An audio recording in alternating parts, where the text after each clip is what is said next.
Yes, I get to deliver the riveting Secretary-Treasurer's report, fancy charts and all. How many financial secretaries do we have in the room? Secretary-Treasurers, where are you all? Woohoo! Okay, my recognition and acknowledgement of every single one of you. You have a thankless job.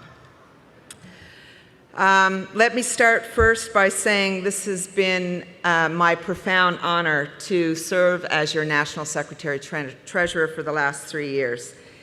Even in the darkest and most challenging of moments, it was you, activists, local leaders, staff, all dedicated trade unionists, people who have put their heart and soul into building this union that allowed the light to shine through, that allowed hope to win over despair. Your love for this union, your faith in each other, and your desire to build a better world. These were the things that gave me hope that together we could build solidarity and push through. I want you to imagine the moment that we are witnessing across this world, because it is a moment that as trade unionists we build for our entire lives, a moment of growing worker militancy unlike we've seen in decades. As a progressive union, we must not fear that militancy. We must lead it, empowering and supporting our locals to take on the fight.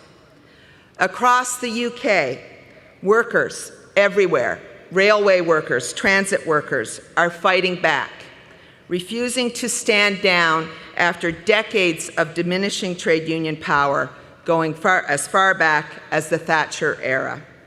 Soon, they will be joined by dock workers, all members of our wonderful global union, the ITF. Trade unions in the Ukraine, despite the horrific war, continue to fight back against anti-union labor laws attacking the right to unionization. In Mexico, our sisters and brothers continue to push forward, making gains for democratic and independent trade unions and improved living standards for their members. In Germany, steelworkers won their highest wage increase in 30 years. All over the world, workers are joining unions in record numbers, and in some cases, creating their own unions, as we will hear about later this week. Amazon, Starbucks, Google, workers are organizing everywhere. And this is despite labor laws that favor the bosses over building worker power. It is despite a crackdown on free and fair trade unions in many countries in the world. It seems everywhere workers refuse to give up, to give in, or to relent. We can look at our own members for inspiration. Look at our sisters and brothers with Local 40, mostly workers of color, who took on HBC and won. They were not just striking for better working conditions and pay, they were striking for respect, basic human respect. And this small but mighty crew have felt the power of solidarity from many of you, the power of taking on the boss and winning. They have felt union power, amazing union power, just as many members across locals in our union have done the same. 1090, 1701, just to name a few, in the last couple of weeks and months. And in 13 other labor disputes this year, Unifor members are fighting back everywhere. All across our union, at hundreds of collective bargaining tables, our members are saying, enough is enough.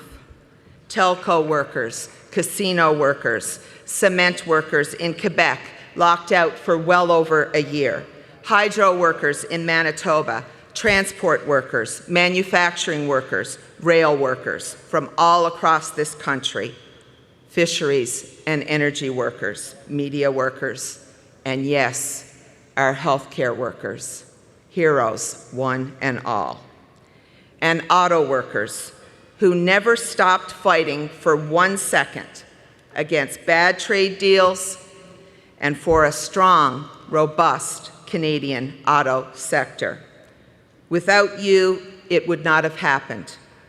Name a sector and Unifor members are fighting back hard, winning historic collective agreements in forestry, in warehousing, in rail.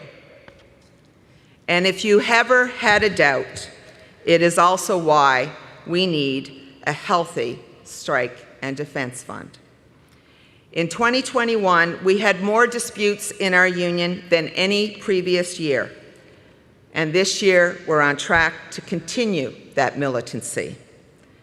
A militancy fueled by years of stagnating wages, a militancy fueled by grocery barons and corporations raking in record profits as inflation chews into our paychecks. A militancy fueled by a renewed sense of the value of the work we do, and a pandemic that redefined what is fair and reasonable. And we will need this militancy to fight back against the class war currently being waged against workers by central bankers. The last 3 years serving as your Secretary-Treasurer have been filled with challenges, tough decisions, inspiration, and hope. Challenges and tough decisions because the scope of the financial issues facing our union were great. Hope because bit by bit, plan by plan, with a more detailed analysis of our dues, income and expenditures, and budgeting, we tackled a financial crisis head on. Inspiration because during a global pandemic, our local leaders, activists, and staff stepped up as never before.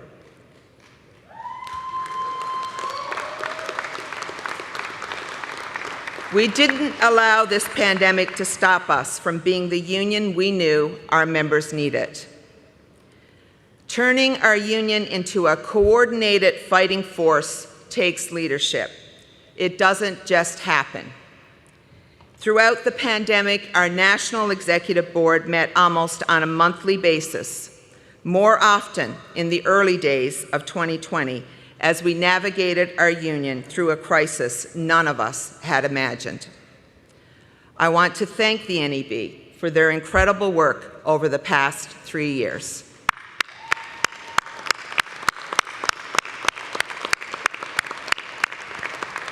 The pandemic stole lives, including the lives of Unifor members.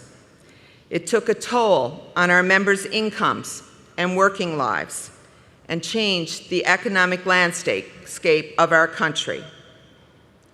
It also took a toll on our union's finances, as it did for many of you, many of our locals. I presented the first and second ever budget for our union to the National Executive Board.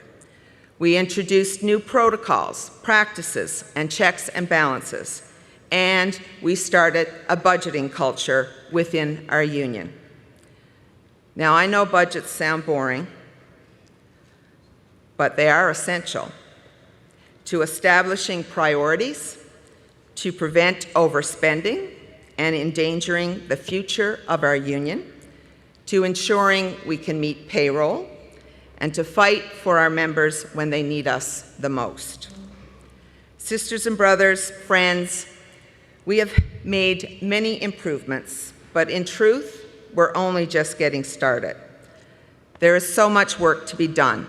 More accountability measures will be needed, and more transparency to our locals must follow that. But we are getting there. In reality, we were facing a very serious financial problem before the pandemic. Several years of massive deficits during good economic times, I might add, had set the stage for a union that had been placed in a precarious position financially. My goal throughout the pandemic was to ensure the financial hole didn't get bigger. It was critical that we safeguard our union for our members of today and tomorrow. The hard work to get our finances in better shape or face even tougher decisions started before the pandemic. We had been running deficits for a number of years, as I mentioned, and the net worth of the union was declining steadily, and yet we needed better financial practices. It was important that we proved our own financial accountability and good practices to all of you. This meant getting our own house in order. I would like to sincerely thank the entire finance team, Fred Radel, the accounting department, and Julie Poirier and the dues team in Ottawa.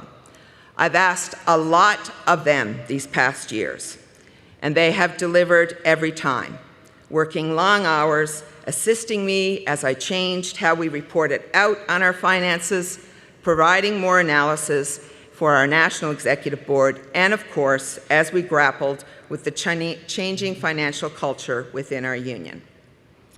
Thank you for your diligence and your dedication to our union. Yes.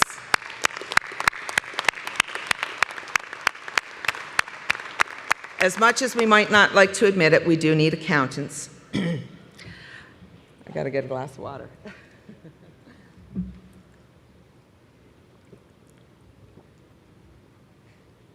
I would also like to thank Richard Van, I hope he's in the room, who retired in the middle of 2020, but whose guidance and dedication and assistance got our union through some very challenging times over the years.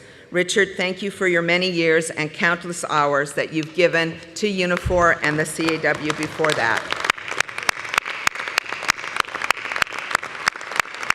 We all know that a healthy financial foundation is critical to our ability to take on the fights our members need us to take on, whether it's at the bargaining table, legislatively, politically, or in the streets. It's also critical to delivering the level of services our locals and members deserve. And I think most of us can agree that given the new and complex challenges we all face in our workplaces and in the world, we need more servicing, not less. We also need an ability to not just service current members and organize new members, but support the work of organizing our current members into a stronger fighting force. This doesn't just happen. It only happens when we plan for it and when we financially support it. We have heard from many of you about the need for improved servicing levels, and we know many of our staff have too large assignments. Our goal now that we have stabilized the finances is to work with all of you to deliver on that.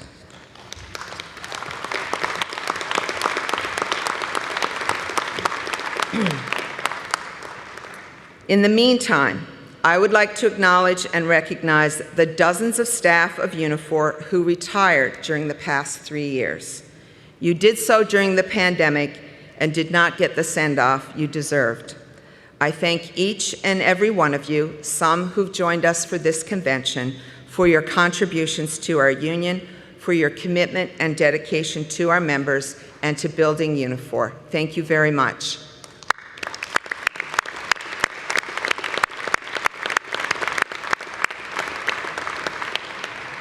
And to our current staff, who through the most difficult of times made sure our members got the support they needed. Thank you. Thank you for everything you do to help us build this union every single day. To our organizing staff who continue to bring to our union more and more workers and who inspire workers to join Unifor, thank you very much. To our senior staff, assistants, directors, our servicing and departmental staff, our admin and support staff, our family education staff, all of you, thank you from the bottom of my heart. These have been difficult times. I would like to have a special shout out to our Health and Safety Department. They went above and beyond during this pandemic.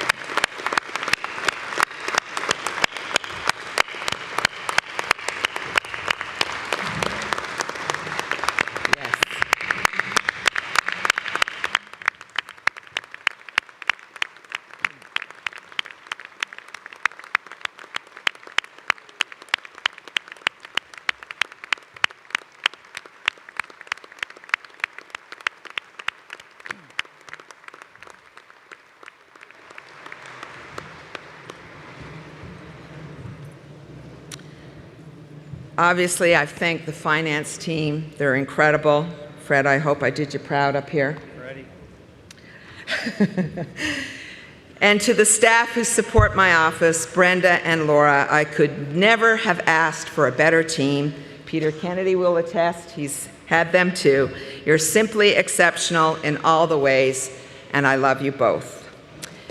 To Roxanne Dubois, who worked side by side with me during the pandemic, never relenting, I don't think she sleeps, never hesitating, always clear and driven with a purpose in mind to represent and service our members with everything we have. Thank you very, very much. In conclusion, my remarks are for all of you, local leaders, activists, trade unionists. I know you love this union like I do. We have survived some challenging times. As Bruce Colburn wrote, nothing worth having comes without some kind of fight. You got to kick at the darkness till it bleeds daylight. We will always come through difficult times when we do it together. We will build solidarity, and when we put our members first and at the heart of everything we do, our union will always be great.